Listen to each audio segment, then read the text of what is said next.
이렇게 인사합니다. 당신은 하나님께 찍혔습니다. 이렇게 인사합시다.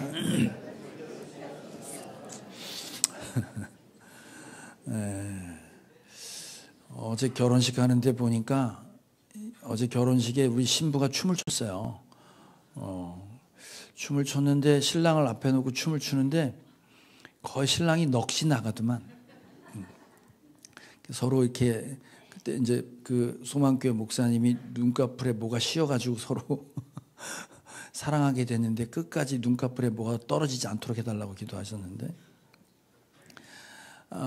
오늘 본문은 이제 사실은 그 14만 4천 읽으셨는데 말이 많습니다. 제가 말 많은 얘기 중에 하나 할 테니까 잘 들어보시고, 예수님이 재림하신다고 했잖아요.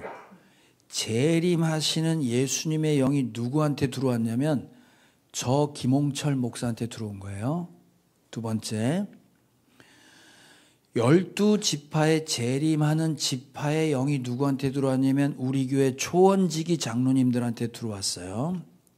세 번째, 신구약에 순교했던 14만 4천 명의 재림의 영이 우리 하늘교회 성도들한테 들어왔어요.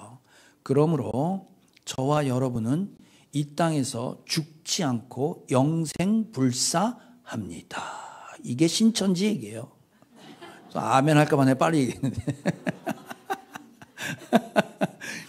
신천지가 14만 4천에 들어오려면 자기 교회에 와야 된다 이거야. 예? 몇 자리 안 남았으니까 문 닫기 전에 빨리 와라, 이게 이제 이단들이 하는 얘기예요.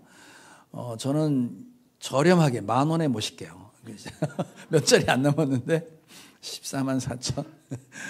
자, 오늘 이제 정리를 좀 할 거예요. 이게 하도 이단들이 우리를 협박할 때 쓰는 용어가 14만 4천이에요. 이게 숫자가 정해져 있는데 들어가야 될 거 아니에요. 이렇게 해야만 들어온다고 얘기하는 그 논란이 되는 구절입니다.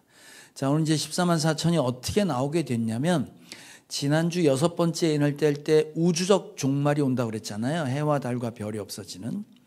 과연 그 앞에 누가 설 거냐 하고 끝냈어요. 자, 6장 17절 한번 읽어봅시다. 시작. 그들이 진노를 받을 큰 날이 이르렀다. 누가 이것을 버텨낼 수 있겠는가?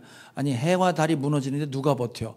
아무도 버틸 사람이 없고 그 앞에 이길 사람이 없죠. 그런데 그 앞에 버티는 사람이 있다. 그게 오늘 등장하는 14만 4천이다 이 말이에요. 자, 그 그림을 가지시고 오늘 보니까 천사 넷이 땅의 네 구퉁이에서 바람을 붙잡고 있대. 그럼 이제 옛날엔 땅이 네모나다고 생각했으니까 바람을 붙잡고 있고, 놓기만 하면 바람이 확 불어서 땅과 바다가 심판에 이르러 사라진다 이 말이에요. 그러고 있는데 저쪽 해 돋는 쪽, 해가 어디서 돋지? 동쪽에서 돋아요. 동쪽에서 어떤 천사가 나타나서 잠깐 하고 그 심판을 멈추고 뭐라고 얘기하냐면, 하나님의 종들에게 내가 도장을 찍으러 왔다 이 말이에요. 그래서 이마에 도장을 찍을 때까지 잠깐 대기, 그리고 이마에 도장 다 찍고 나면 쓸어라, 이렇게 된 거예요 지금 얘기가. 그래서 동쪽에서 온 사람들이 사람을 구원해 준다. 그래서 이 동쪽 끝에 있는 한국에 그렇게 이단이 많은 거예요. 동쪽의 귀인 뭐 들어봤죠? 저도 그 중에 하나예요. 동쪽에 살고 있거든. 그러니까 지금 그 얘기를 하는 거예요. 자, 바람이라고 얘기할 땐 좋은 의미도 있고 생명이라는 용어도 있지만, 지금 여기에 쓰는 건 보면 바람 부는, 바람을 붙들고 있는 천사가 땅과 바다를 해하지 못하게 잠깐 기다려. 그러니까 그 바람은 심판의 바람이죠.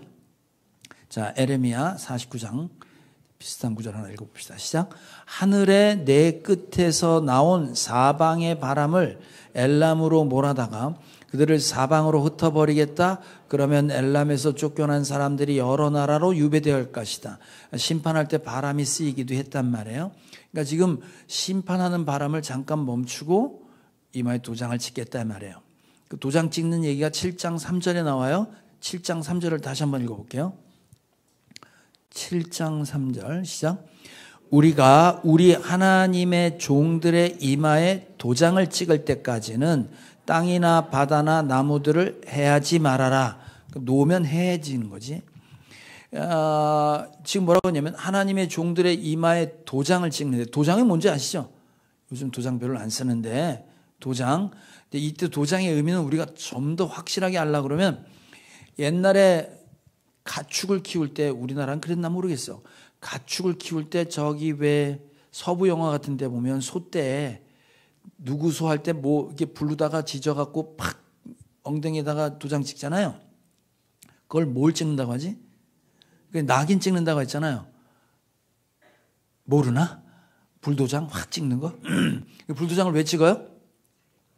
내 거 할 때 찍는 거예요. 내 거 할 때. 거기다 이제 자기 이니셜을 박는 거지, 도장에. 자기 글씨 파갖고 김홍철 팍 찍으면 김홍철 거 이렇게 되는 거예요. 예? 그러니까 이마에 도장을 딱 찍었으면 그거는 누구 거라는 거예요. 지금 하나님이 하나님의 도장을 찍었어. 그럼 도장 찍힌 사람은 누구 거라는 거예요? 하나님 거. 그러니까 손대지 마라 이거예요. 소유권을 주장할 때는 단순히 내 거라는 것만 아니라 보호하고 관리한다는 의미도 갖고 있는 거예요. 그러니까 이마에 도장을 팍 찍는다고 그랬어. 사실은 저도 목회하면서 그러고 싶다 그랬잖아요. 이제 부활절날 세례 주는데, 세례 주고 2부 행사 때 이마에다가 도장을, 불도장을 하늘교회 거 빵 찍어서, 이거 임의로 처분하면 뭐 형사처벌 받은 뭐 이렇게 소유권이 이게 하늘교회에 있다 뭐 이런 걸 확 찍어버리고 싶은 마음도 솔직히 있어요. 그래야 이제 하나님 거 이마에 확 찍혔으면 어디 가서 딴짓 안 할 거 아니야.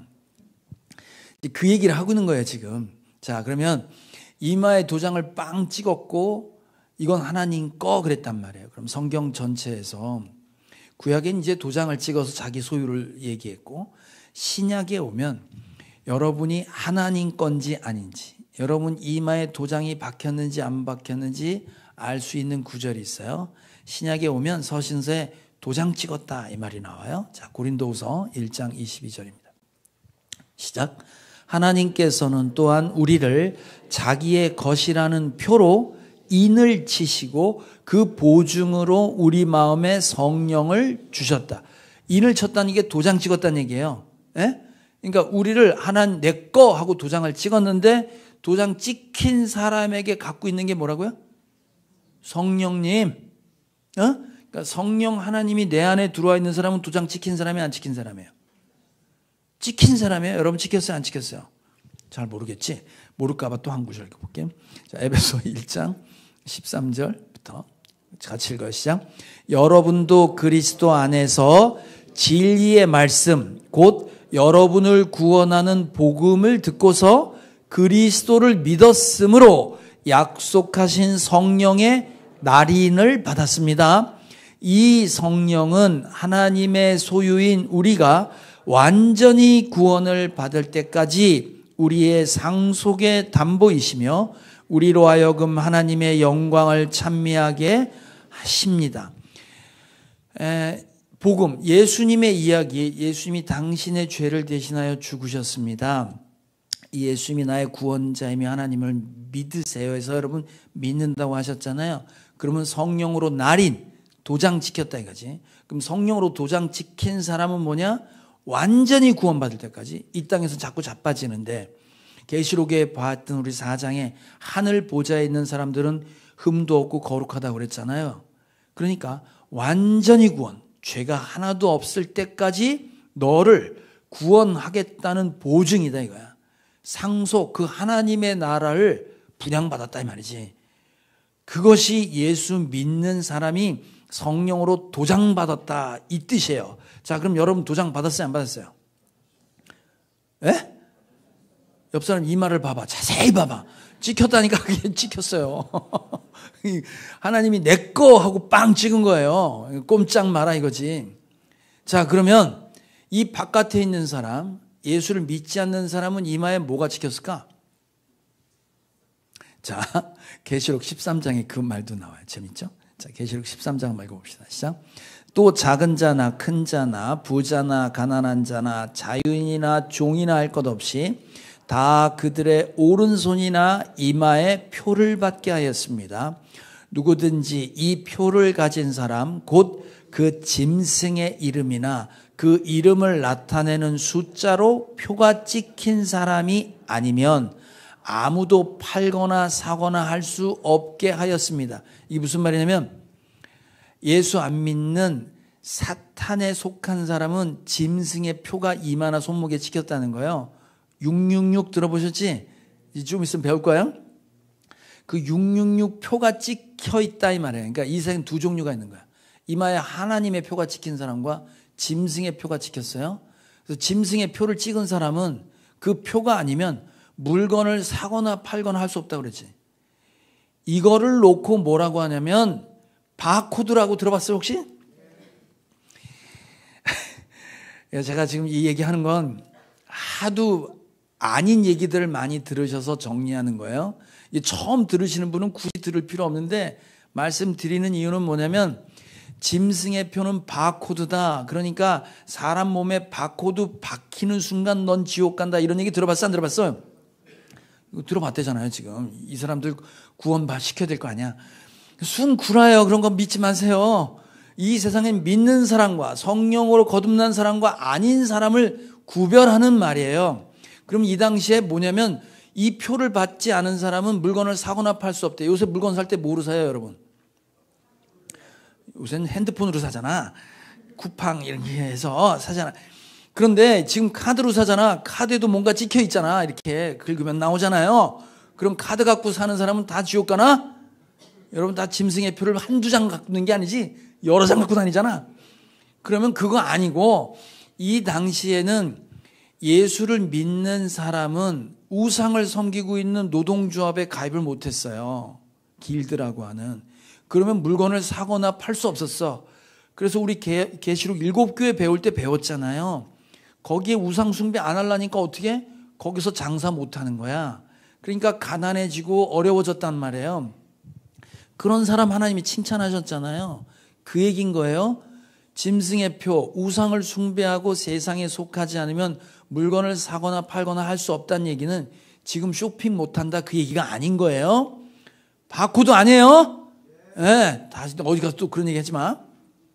자, 그러면 이제 정리됐고, 그러면 그 숫자를 보니까 14만 4천 명이래요. 숫자로 정확하게 나왔어요. 14만 4천은 질문 하나 해볼게요. 문자적으로 해석해야 되는 숫자냐? 두 번째, 아니면 이건 상징이냐? 어디에 가깝다고 생각하세요? 뭐 둘 다일 수도 있다고 생각하겠지. 얼마 전까지 둘 다로 가르쳤어요. 자, 14만 4천이라는 성경에 숫자에 대한 의미 부여된 게 히브리 말엔 있습니다. 하늘의 수는 3이에요. 뭐라고요? 3, 삼위일체 3. 땅의 수는 4예요. 뭐라고요? 동서남북 4. 그래서 땅과 하늘의 수를 합하면 뭐가 돼? 7. 그래서 완전수가 되는 거예요. 12사도 12지파 이렇게 들어보셨죠? 그래서 신약의 계시록의 맨 마지막에 가면 하늘로부터 예루살렘 성이 내려오는데 그것은 12지파 12사도 구약의 구원받은 신약의 구원받은 사람들의 상징의 숫자로 표시되는 예루살렘 성이 내려와요. 그건 교회예요. 교회는 건물이 아니라 사람이에요. 그러니까 그때 나오는 그 신약에 나왔던 계시록에 나왔던 12사도 12지파 더하면 24장로 12하고 12를 곱하면 뭐가 나와? 아니 12 곱하기 14를 하는데 어떻게 14만이 나온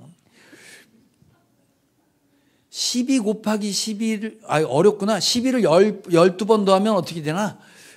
144가 나와요. 왜 못 믿는 눈빛이지? 계산기 눌러봐요. 144가 나온다고. 그러면 14만 4천이라는 숫자에 144 앞에 144가 붙잖아요. 그죠? 그럼 144는 어떤 의미로 해석하고 있냐면 계시록에 자 요한계시록 21장을 봅시다. 하늘에서 내려오는 교회를 말할 때 시작. 또 그가 성벽을 재어보니 사람의 치수로 144 규빗이었는데 그것은 천사의 치수이기도 합니다. 한 규빗 팔꿈치에서 이 길이 약 45cm 정도 되는 거예요. 이게 144 천사의 수다 이 말이에요. 그게 12사도 12지파 얘기가 나오고 난 다음에 나온 얘기예요. 그러니까 12 곱하기 12 144 구약과 신약을 합한 숫자 144에 뭘 곱하면 14만 4천이 나와요? 144에 얼마를 곱해야 14만 4천이 나오지?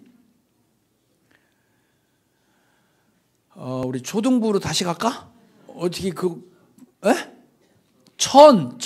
아휴, 참. 괜찮아요. 구원받는데 전혀 상관없어요. 천을 곱하면 14만 4천이 나와.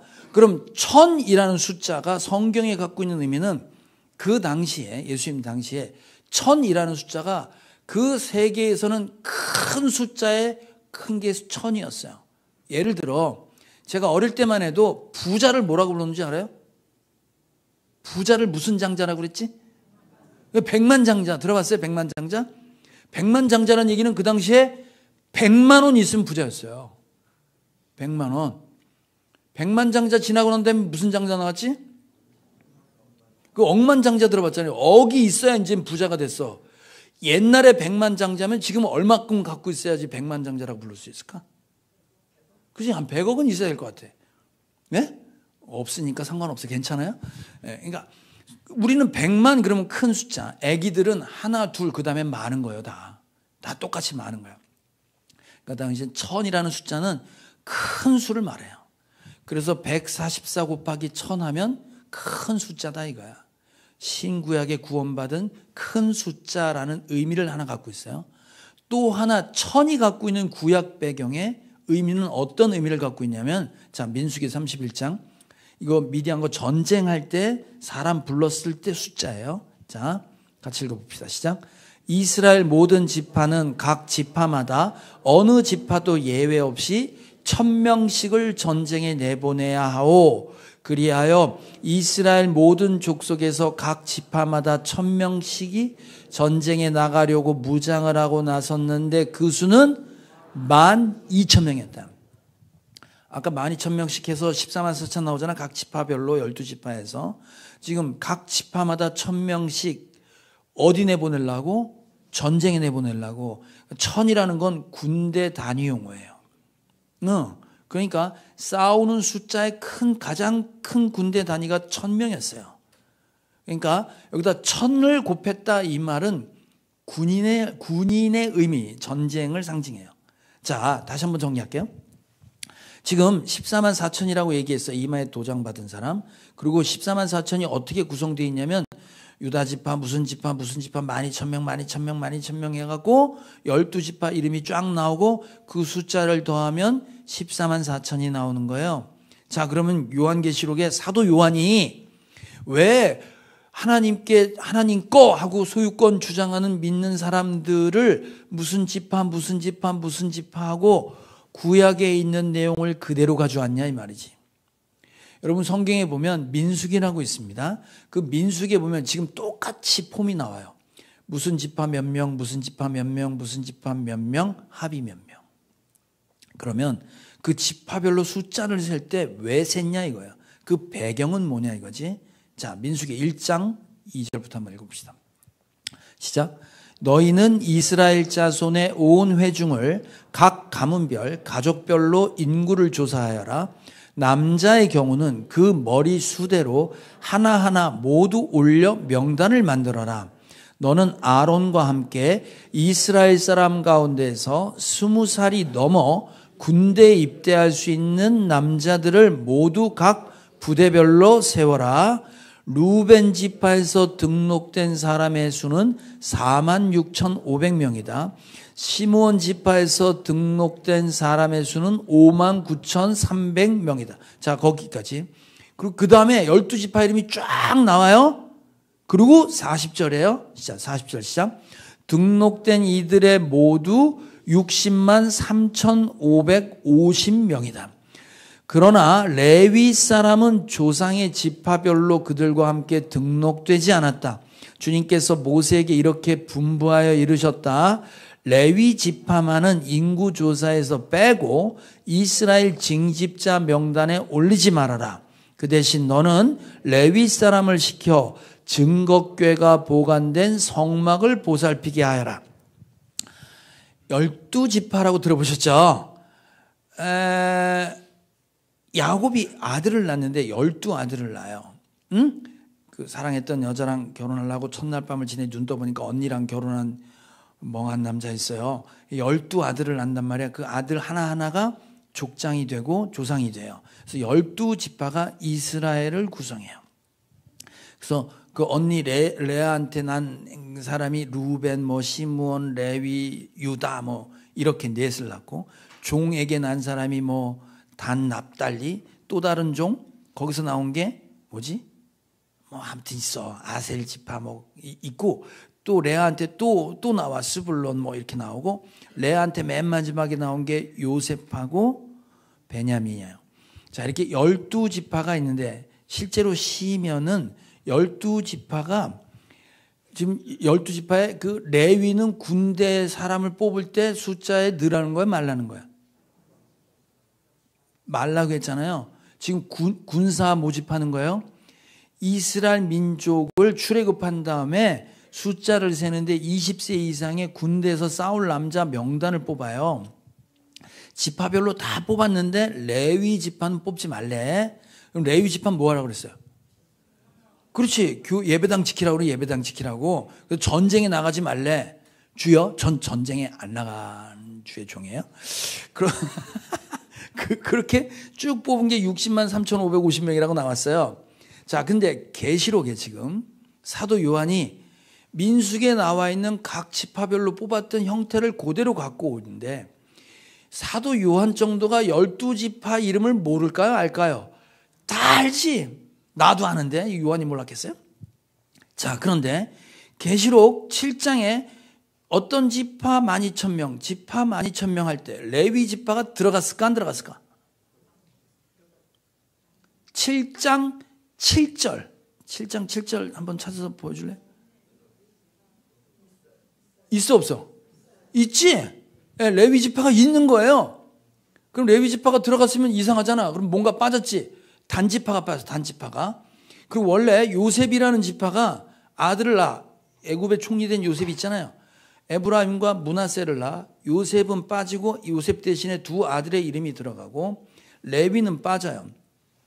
그래서 요셉 빠지고 레위 빠지고 둘 들어가서 12지파거든.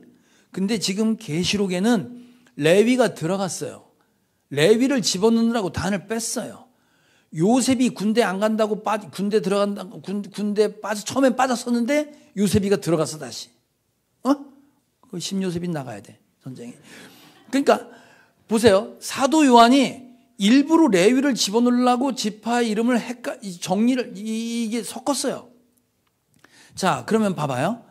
12지파에 각각 뽑힌 사람은 전쟁터에 나갈 사람이잖아. 맞죠? 싸우는, 전쟁하고 있는, 전투하고 있는 이마에 도장 박힌 사람들을 얘기해요. 전쟁의 이미지를 갖고 왔어. 아까 1000이라는 숫자를 곱할 때도 부대 단위였잖아. 자, 그래서 14만 4천은 뭘 말하고 싶은 거냐면 전투하는 교회예요. 이 지상의 7교회가 7교회 이야기를 우리가 배웠잖아요. 2장 3장에서. 그 7교회는 우상숭배, 발람의 가르침, 이세벨의 가르침, 이런 온갖 세상의 공격에서 계속해서 전투하고 싸우고 있는 모습이야. 레위 지파가 들어간 건 실제 이스라엘 민족의 12지파는 칼을 뽑아들고 전쟁했거든. 근데 레위 지파는 칼을 들지 않아요. 이 전쟁은 실제 주먹 갖고 싸우는 게 아니라 영적 전쟁을 하고 있는 하나님의 백성들이라는 게 바로 14만 4천이 갖고 있는 의미예요. 아시겠죠? 자, 그러면 이제 진짜 중요한 거 정리됐어? 14만 4천의 12지파별로 쭉 나오는 건 전투하고 있는 하나님의 찍힘을 받은 사람들의 모습을 얘기하고 있어. 그럼 7장 8절 끝나고 7장 9절에 오면 뭐라고 되냐면 그 뒤에 내가 보니 하고 셀 수 없는 수많은 무리들이 나와요. 자, 이단들과 그동안 세대주의자들은 어떻게 해석했냐면 앞에 나와 있는 14만 4천 다른 그룹, 7장 9절부터 나와 있는 셀 수 없는 수많은 무리 다른 사람이다 이 말이야. 그래서 어떻게 얘기를 했냐면 세대주의자들은 이미 교회는 대환란이 오기 전에 휴거해서 하늘나라로 갔고 남아있는 사람들 중에 심판 가운데 하나님 믿는 사람이 생겼다. 이삭 줍는다. 그 숫자가 14만 4천이라고 얘기하고 대부분의 이단들은 이건 다른 얘기야. 이거랑 같은 얘기 아니야. 이렇게 얘기해요. 왜냐하면 같은 얘기라고 하면 14만 4천이라는 대로 카트라인을 자를 수가 없잖아. 셀 수 없는 수많은 물이라고 하면은 너나 나나 다 들어가는데 뭘 자를 수가 없으니까 협박할 게 없는 거야. 두려움을 줄 게 없는 거예요. 그래서 무조건 앞에 14만 4천과 셀 수 없는 무리는 다르다라고 얘기하고, 다르다는 증거가 뭐냐면 그 뒤에 내가 보니 하고 또 나와. 그럼 여러분, 제가 계시록 시작할 때 얘기했지. 인재앙, 나팔재앙, 대접재앙 다 같은 거라서 다른 거라서.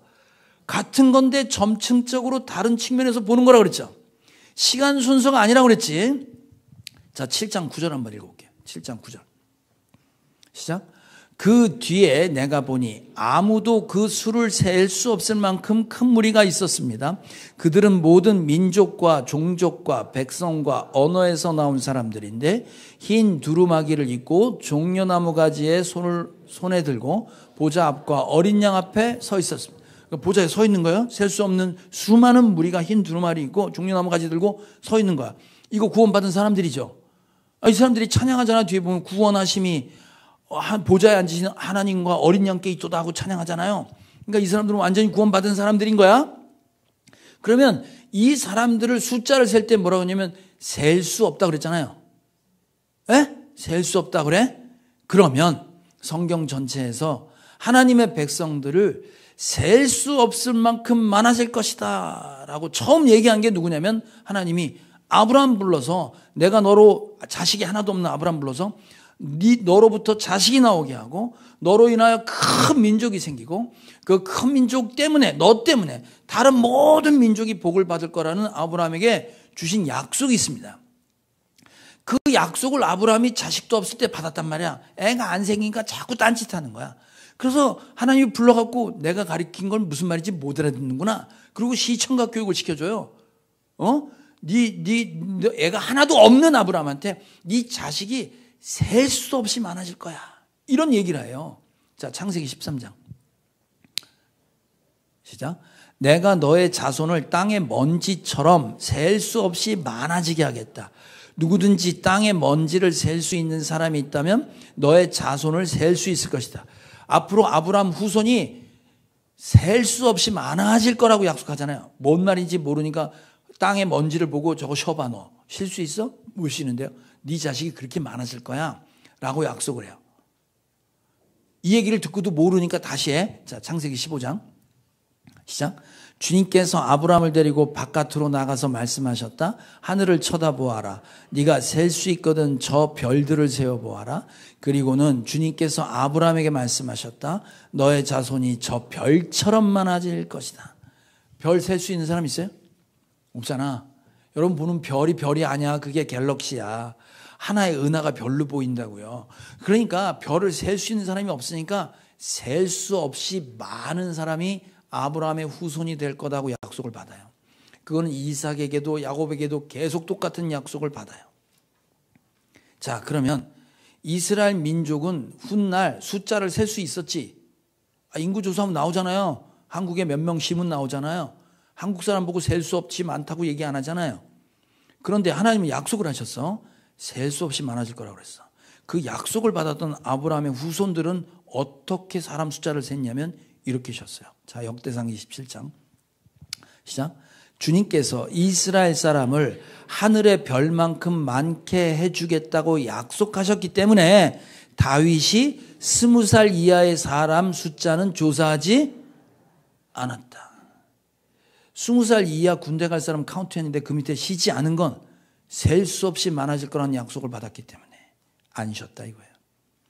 셀 수 없는 무리와 카운트한 숫자가 같이 가요. 열왕기상 3장 시작. 주님의 종은 주님께서 선택하신 백성 곧 그 수를 셀 수도 없고 계산할 수도 없을 만큼 큰 백성 가운데 하나일 뿐입니다. 하나님께 부름받은 사람이 그렇게 얘기한 거예요. 셀 수 없는 수많은 사람 중에 나를 택하셨군요. 이렇게 얘기해요. 아브라함의 후손 이스라엘 민족이 셀 수 없이 많을 것이라고 얘기하고 숫자를 써서 12,000명씩 쉴 때 20살 이하를 쉬지 않은 건 셀 수 없이 많을 거라는 것과 지파의 숫자가 같이 갔다고 이해 가시죠? 지금 계시록에 각 지파별로 숫자를 세고 그 뒤에 셀 수 없는 무리라고 나와. 그죠? 같은 의미가 있어 없어? 있다니까. 그게 그 얘기를 하는 거야 지금. 그럼 여기서 셀 수 없이 많은 사람은 누구를 말하냐면 아브라함의 후손을 얘기해요. 아브라함의 후손. 아브라함에 대해 약속이 있잖아.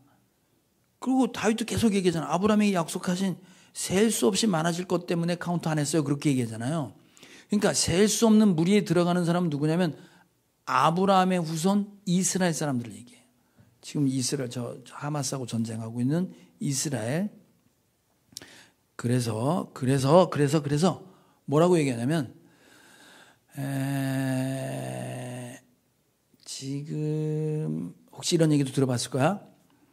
그 14만 4천이라는 숫자는 어떻게 되냐면 실제 문자적으로 지금 하마스하고 전쟁하고 있는 이스라엘, 예수 안 믿어요. 그 사람들. 예수 안 믿는데 각 지파별로 예수 믿는 사람들이 생길 건데 앞으로 14만 4천 명이 되면 그때 주님 오신다. 이런 얘기 들어봤어? 못 들어봤어? 못 들어봤어? 백투더 예루살렘 안 들어봤나? 백투더 예루살렘 뭐냐면 예루살렘 이스라엘을 전도해라 말이야. 선교해라 이거야.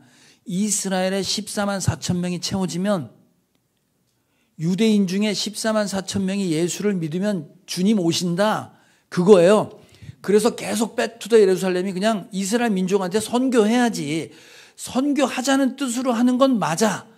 그런데 그 안에 14만 4천 명이 예수 믿게 하면 주님이 오신다. 그 얘기 아니에요. 왜 아니냐면 자, 신약에 오면 그 아브라함의 후손을 해석해놨어. 자, 갈라디아 3장 7절 시작.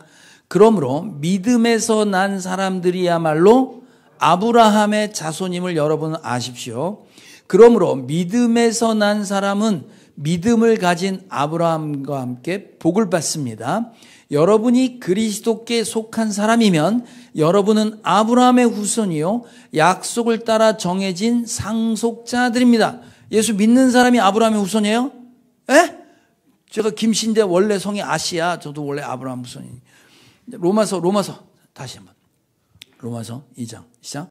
겉모양으로 유대 사람이라고 해서 유대 사람이 아니요 겉모양으로 살갗의 할례를 받았다고 해서 할례가 아닙니다. 오히려 속 사람으로 유대 사람이니가 유대 사람이며 율법의 조문을 따라 받는 할례가 아니라 성령으로 마음에 받는 할례가 참 할례입니다. 유대인 이스라엘 사람이 겉모양이 유대인이라고 해서 유대인이 아니라 예수 믿고 성령을 받은 자가 진짜 유대인이다 이렇게 말하는 거고 아브라함의 후손이다 그러는 거예요. 자, 그러니까 우리는 어떻게 생각하냐면 이스라엘 사람, 유대인, 아브라함의 후손, 성씨가 아시, 또 농담하는 거 지금? 아브라함의 혈통을 이어받은 사람만 구원받는 거냐? 아니에요. 자, 여러분 지금 얘기하는 이스라엘이라는 이름을 누구한테 줬냐면 야곱한테 줬어요. 야곱이 사기꾼이었거든. 순 사기치는 걸로다가 자기 인생 성공하겠다고 죽으려고 했던 애쓰고 살다가 결국 막판에 완전히 몰려갖고 형한테 죽을 때쯤 되니까 이제 하나님 붙잡고 내가 잘못 살았습니다. 하나님으로부터 하나님과 함께 살겠습니다. 이제 하나님만으로 승부하고 하나님으로 살겠습니다. 그럴 때 하나님이 혈통으로 아브라함의 후손인 야곱에게 이제 그러면 너를 이스라엘이라고 부를게 그래.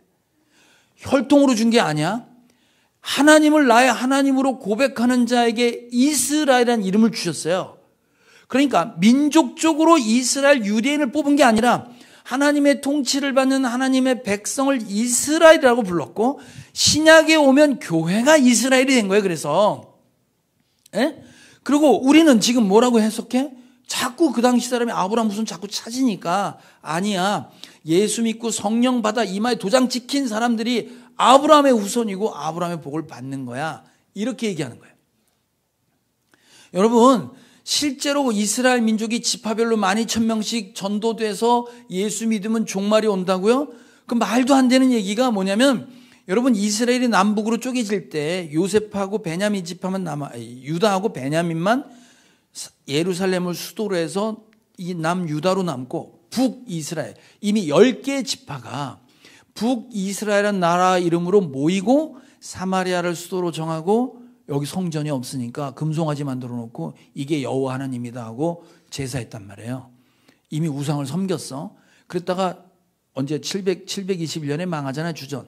아수르라는 나라한테 망해. 근데 아수르라는 나라는 어떤 정책을 썼냐면 이게 단일 민족으로 남아있으면 자꾸 반역하고 들이대니까 모든 민족을 섞어버렸어. 그래서 그 강제로 결혼시켰어. 외국 사람하고. 전부 혼혈을 만든 거야. 에? 그러니까 혈통적으로 아브라함의 후손이 끊어졌어요. 그래서 거기. 없어졌어요. 이미 10지파가 그때 사라졌어요. 근데 무슨 지파별로 사람들이 12,000명씩 앞으로 와. 그거 순뻥이에요. 그러니까 그런 거 없어. 자, 그러니까 14만 4천 이 숫자는 지상에 전투하고 있는 교회 뒤에 셀 수 없는 수많은 무리는 역시 이마에 도장 받았는데 성령으로 인침 받았는데 이 사람들은 하늘 보좌에 있는 거예요. 그러니까 지금 이 땅에 지금 이 교회 여기에 있는 여러분은 14만 4천이라는 상징의 수 전투하는 교회에 속한 거고 저 천상에 있는 셀 수 없는 수많은 무리도 우리를 말하는데 그들은 거룩하고 흠도 없는 모습으로 하나님 보좌 앞에서 찬양하고 있는 거예요. 우리가 그 사람들이다 이 말이야. 옆 사람 이 말을 자세히 봐봐. 찍혔다니까? 네, 찍혔어요. 지금 여기서 예수 믿는다고 예배당 안에 왜 들어와 앉아 있냐고 여러분이. 물론 끌려온 사람도 있어. 내가 알아. 그러나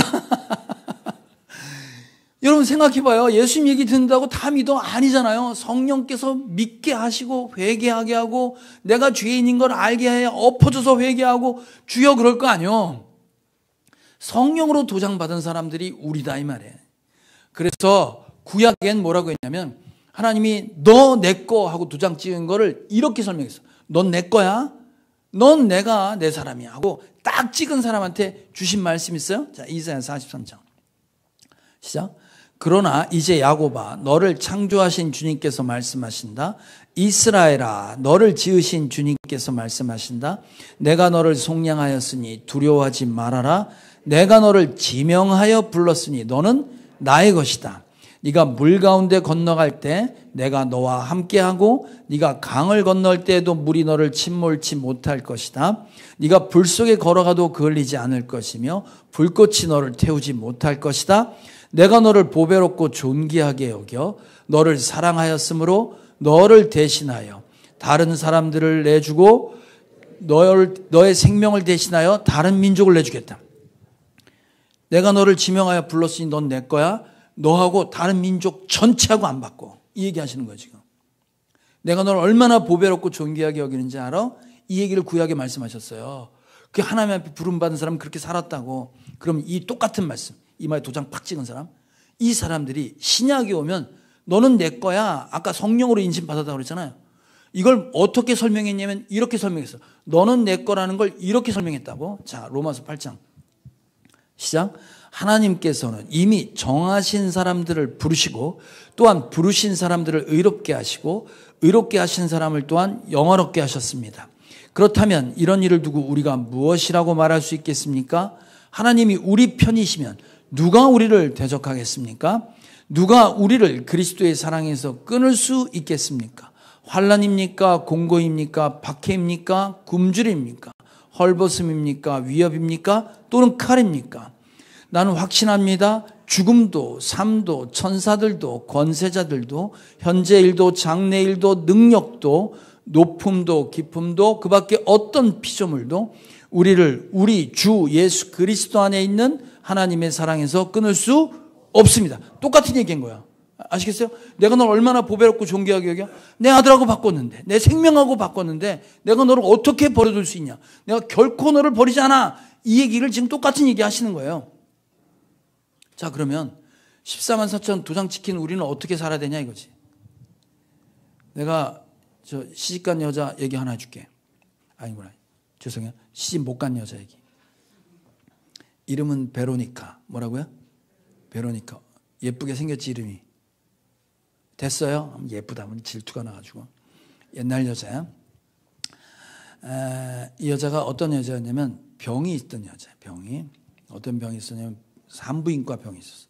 계속 피를 흘리는 거예요. 고쳐야 되잖아. 고치려고 여러 나라 여러 병원을 다녔는데도 못 고쳤어요. 그 포기했어. 그러니까 이 여자는 계속 하혈을 하는 거야. 그러니까 여자로서 기능도 잊어버렸고 옛날에는 피 흘리면 부정하다 그랬거든. 부정한 건 멀쩡한 사람하고 같이 못 사는 거예요. 그러니까 완전히 버림받았어. 여자도 아니야. 냄새나 부정한 여자로 그렇게 10년을 살았어요. 이랬던 여자가 예수님이 지나간다는 얘기를 들어요. 네? 그 속에 어떤 마음이 생기냐면 부정한 사람이 딴 사람이 있는데 가면 안 되거든. 근데 예수님 몸에 손을 대면 나을 것 같다는 마음이 드는 거예요. 자, 이 얘기는 어떤 의미냐면 옛날에 제사 지낼 때 양한테 손을 댔어. 안수했거든. 그럼 내 죄가 양한테 넘어가는 거야. 어린 양한테. 깨끗하고 흠없는 어린 양의 깨끗함이 나한테 넘어와. 얘는 죽고 나는 살아. 이게 제사였단 말이에요. 이걸 알았던 이 여자가 예수님 몸에 손을 대면 일단 내가 살고 받을 거 아니야. 예수님이 거룩하다니까. 내가 혹시 저기에 손을 대면 내 부정과 내 죄가 저 사람한테 홀로당 넘어가고 저 사람이 깨끗함이 나한테 들어와서 그렇게라도 살았으면 좋겠다고 생각했어요. 그래서 그분을 만나러 갔어요. 그런데 회당장 딸 고친다고 하는데 사람들이 무리가 엄청 많이 쫓아다닌 거야. 그 여자가 그 앞에 갈 수가 없는가. 사람이 많으니까. 사람들이 막 예수님한테 막 다 가는데 발 밑으로 막 파고 들어가갖고 예수님 옷자락 끝에 손을 딱 댔어요. 예수님 지나가다가 갑자기 서요. 누가 내 몸에 손을 댔나 그래요. 근데 이 제자들이 뭐라고 하냐. 아니 이렇게 사람 많이 지금 밀려나가고 있는데 손댄 사람이 한둘이 아닌데 뭘 물어보십니까 그래요. 근데 예수님 뭐라고 하냐면 자기 안에서 능력이 생명이 빠져나가는 걸 느낀 거예요. 네? 그걸 느끼고 딱 서서 돌아서 누구냐 그래요. 이 여자가 손을 대는 순간 자기 몸이 변화된 걸 알았어요.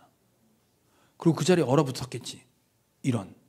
근데 예수님이 가다 말고 딱 서서 돌아서서 누구냐 묻는 거예요.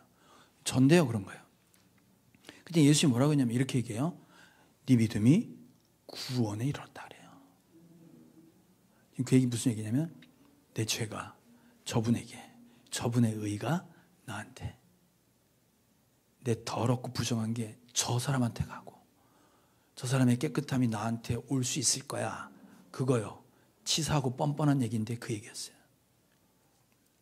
그러면서 뭐라고 하냐면 앞으로 병에서 자유에 아프지 마라. 그러고 주님이 가세요. 이 여자가 그 자리에 남아있었어요. 깜짝 놀라서 남아있었어요. 네? 남아서 생각했어요. 아무도 나를 보지 않는데 그분이 알아보신 거예요. 그죠? 돌아서서 내 생명을 가져간 여자가 된 거예요. 넌 내 거다라고 그 많은 사람 중에 딱 한 여자, 그 여자한테 너 내 거 이제 아프지 마 그랬어요. 그 얘기를 들었던 이 여자 이름이 뭐라고? 베로니카. 이 여자가 그 사랑을 받고 어떻게 할 바를 모르겠는 거야. 어떻게 살아야지. 할 수 있는 게 아무것도 없었어요.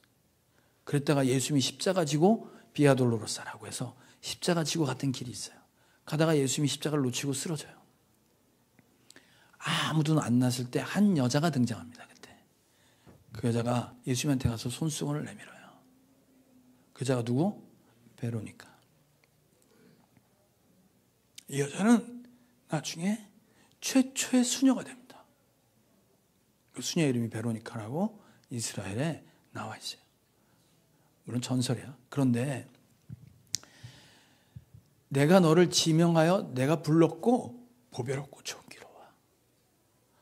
그렇게 이마에 도장을 받은 사람들은 어떻게 해야 되냐면 수많은 죄인들 중에 나를 알아보시고 너 내 거. 이 얘기를 들은 사람은 어떻게 해? 내가 어떻게 해? 뭐라도 하고 싶은데 할 게 아무것도 없는 거예요. 전 예수 믿고 하나님의 사랑에서 끊을 수 없다는 얘기가 무슨 일이 있어도 주님은 날 버릴 수가 없구나. 자기 생명하고 바꿨는데 나를 어떻게 버려.